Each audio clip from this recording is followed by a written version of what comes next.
Capa límite atmosférica. Hasta ahora vimos las escalas de movimiento del aire en la atmósfera, desde la más grande, que es la planetaria, hasta las más locales, como por ejemplo las brisas.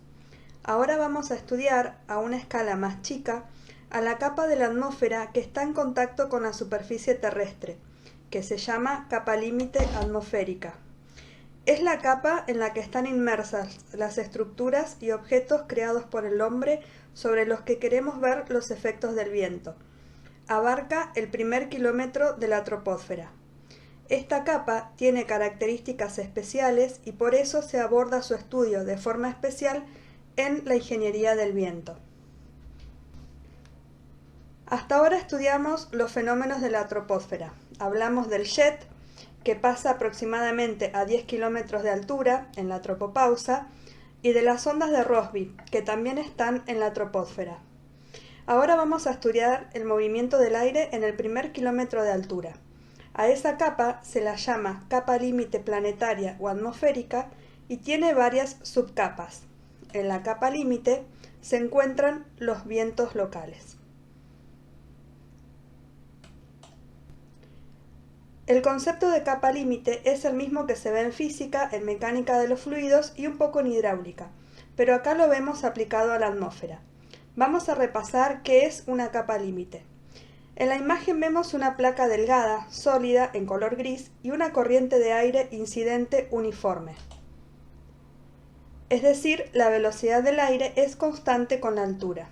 Hay un principio en mecánica de los fluidos que se llama principio de no deslizamiento, que dice que cuando un fluido toca un sólido adquiere la velocidad del sólido. Entonces, si la placa está quieta, la primer partícula de aire que la toque va a estar quieta y va a retrasar el movimiento del aire de las capas que están sobre ella, hasta que a determinada altura, lejos del sólido, vuelve a tener la velocidad de la corriente incidente. A toda la zona donde la velocidad del viento comienza a disminuir se la llama capa límite. El fluido dentro de la atmósfera puede ocurrir de dos formas. Una es bien ordenada, en capas de flujo, y en este caso al flujo se lo llama laminar.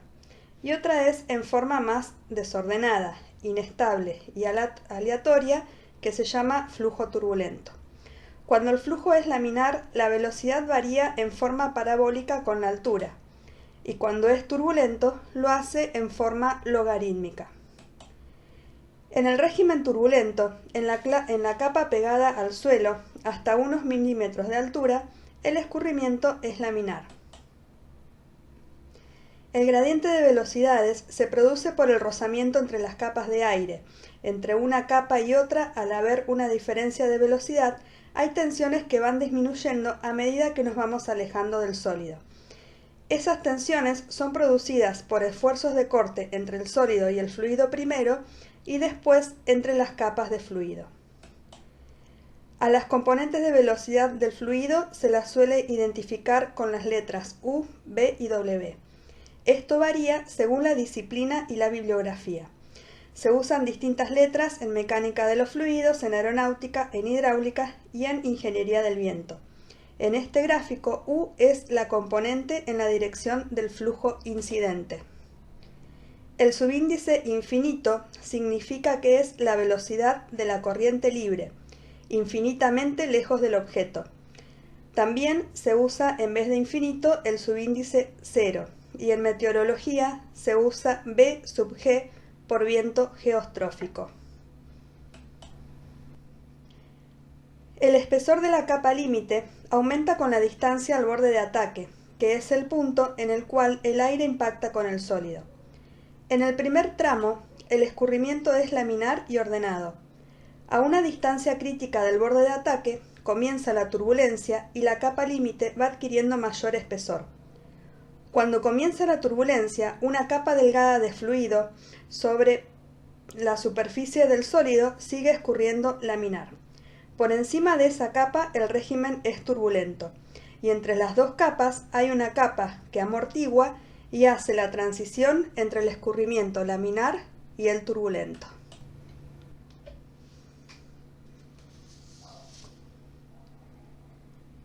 En la figura vemos en celeste a una placa delgada, esta vez inmersa en aire, por lo que la capa límite se desarrolla sobre ambas superficies, sobre la superior y la inferior. Se muestra en el gráfico la variación del espesor de la capa límite a medida que nos alejamos del punto en el que incide el flujo en la placa, y la variación de la distribución de la intensidad del flujo en el espesor. Patrón de flujo quiere decir la forma que toma el fluido alrededor del objeto. En este gráfico vemos la variación de las tensiones tangenciales a medida que recorremos la placa. Estas tensiones se refieren al rozamiento entre las capas del fluido. Disminuyen con el espesor en régimen laminar, mientras que cuando comienza el régimen turbulento, aumenta rápidamente y luego disminuye. En estática y en estabilidad, vimos que las tensiones tangenciales en un sólido son proporcionales a la deformación, y que la constante de proporcionalidad es una propiedad elástica del material. En fluidos, la tensión tangencial es proporcional a la variación de la velocidad, y la constante de proporcionalidad es la viscosidad absoluta del fluido. La viscosidad absoluta es una propiedad del fluido que me dice qué tan hábil es para transmitir cantidad de movimiento, y el otro término me indica cómo varía la velocidad a medida que nos alejamos de la placa. La expresión está escrita con notación indicial. I y J varían de 1 a 3 e indican las tres direcciones de los ejes cartesianos.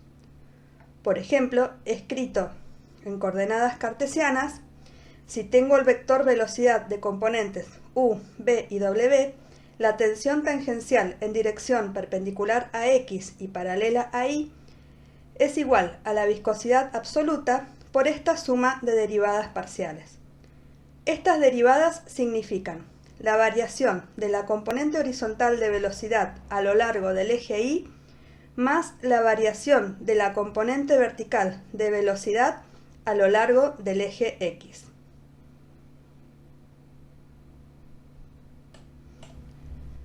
Para relacionar con lo estudiado en asignaturas anteriores, en un fluido newtoniano, el tensor de tensiones tiene la siguiente forma.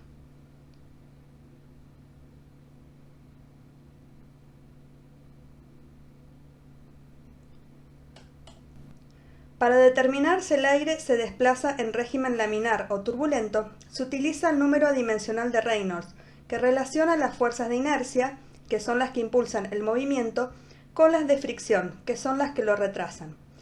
Si son mayores las fuerzas de inercia, el flujo va a tener más impulso y va a ser turbulento. Si son mayores las fuerzas de fricción, el flujo va a ser más lento y más ordenado.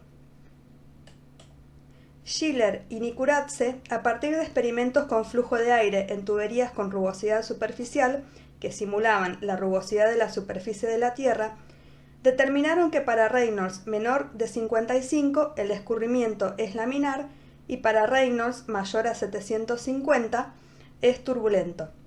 Entre 55 y 750 a veces es laminar y otras veces turbulento. Podemos determinar a partir de qué altura de la superficie terrestre la capa límite es laminar y a partir de cuál es turbulenta. Para ello podemos reemplazar en la expresión del número de Reynolds la viscosidad del aire, suponer un valor de velocidad de viento pequeño, por ejemplo 1 metro por segundo, que sería una brisa, y despejar L para Reynolds 55 correspondiente al régimen laminar y para Reynolds 750 correspondiente al régimen turbulento.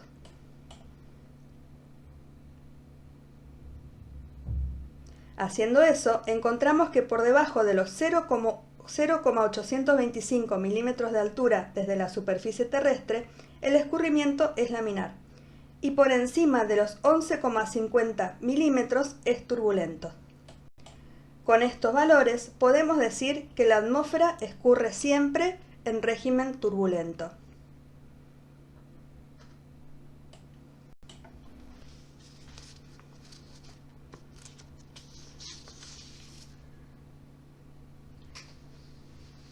La rugosidad de la superficie terrestre es su textura. Por ejemplo, en el mar, la textura de la superficie terrestre es lisa. En un bosque, la textura está dada por los árboles y la vegetación que hay sobre la superficie. En un campo, por el pasto. En una ciudad, por los edificios y todas las construcciones. El flujo de aire va a ser distinto según la rugosidad, porque el viento debe enfrentar a todas esas cosas que están sobre la superficie terrestre. A mayor rugosidad, más oposición va a encontrar el aire para moverse. Por ejemplo, en la imagen de la izquierda se muestra el perfil de velocidades de viento que se desarrolla en campo abierto, donde la rugosidad está dada por pastizales y vegetación de poca altura. En la figura del centro está el perfil para un bosque o una zona rural, por ejemplo en las chacras, donde la rugosidad está dada por árboles de algunos metros de altura. Y en la figura de la derecha se muestra el perfil para una zona urbana.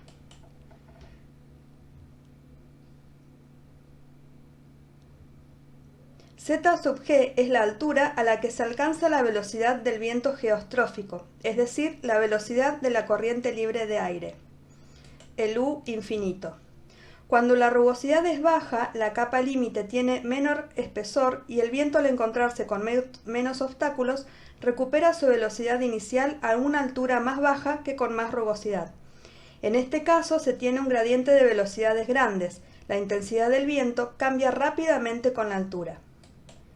Cuando hay mucha rugosidad, el viento tiene que sortear más obstáculos y le cuesta más recuperar su velocidad inicial. Entonces la capa límite tiene mayor espesor y el gradiente de velocidades es más pequeño. Recordemos que para cualquiera de los casos, el escurrimiento siempre es turbulento.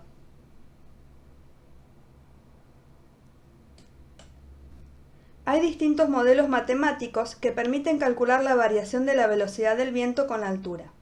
Algunos utilizan una ley de variación logarítmica y otros exponencial. Las fórmulas varían según la altura de la capa límite, las condiciones de estabilidad atmosférica y la velocidad del viento geostrófico. Y hay algunas fórmulas que son para casos particulares. Vamos a ver las más generales de aplicación en ingeniería del viento. Como datos de entrada se necesita un punto de la curva, es decir, el valor de velocidad a una altura determinada, y un parámetro que se llama longitud de rugosidad aerodinámica superficial. Este parámetro se relaciona con la altura de los objetos que hay sobre la superficie terrestre. Para atmósfera con estabilidad neutral pueden aplicarse estas fórmulas. En la fórmula exponencial, el exponente P, que se suele llamar exponente de la ley de potencia o en inglés exponente de wind shear, es un parámetro que es función de la rugosidad del terreno Z0. La fórmula exponencial es menos precisa, pero ajusta bien hasta 100 metros de altura aproximadamente.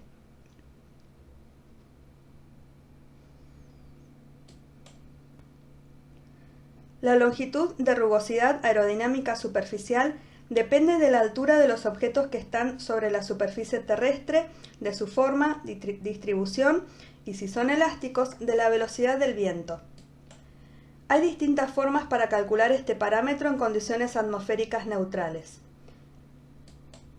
Se puede calcular con la ley logarítmica teniendo como dato la medición de velocidad en dos puntos a distinta altura. También hay fórmulas empíricas que se aplican en condiciones determinadas y que dependen de la forma y distribución de los objetos que hay sobre la superficie. Se puede determinar gráficamente realizando una regresión lineal en función del logaritmo de Z0. O bien hay tablas en las que se puede extraer este parámetro en función del tipo de terreno que se tenga.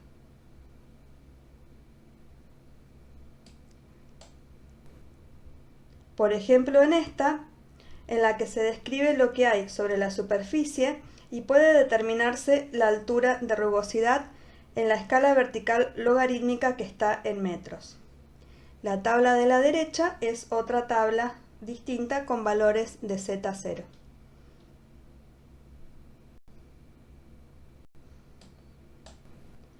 En mecánica de los fluidos se define como espesor de desplazamiento de capa límite a la distancia a la que habría que desplazar el contorno del cuerpo si se supone que no existe rozamiento, pero se mantiene el caudal másico real.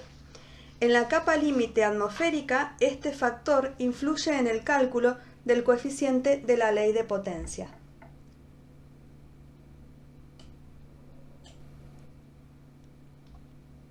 Hay distintos métodos para calcular el coeficiente de la ley de potencia.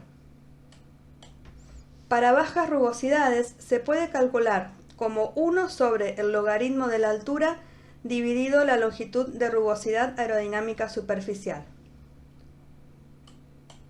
Para rugosidades más grandes, la fórmula es un poco más compleja. También puede calcularse a partir de mediciones de velocidad a dos alturas distintas. Y por último, hay fórmulas empíricas como esta, que es válida hasta los 100 metros de altura aproximadamente.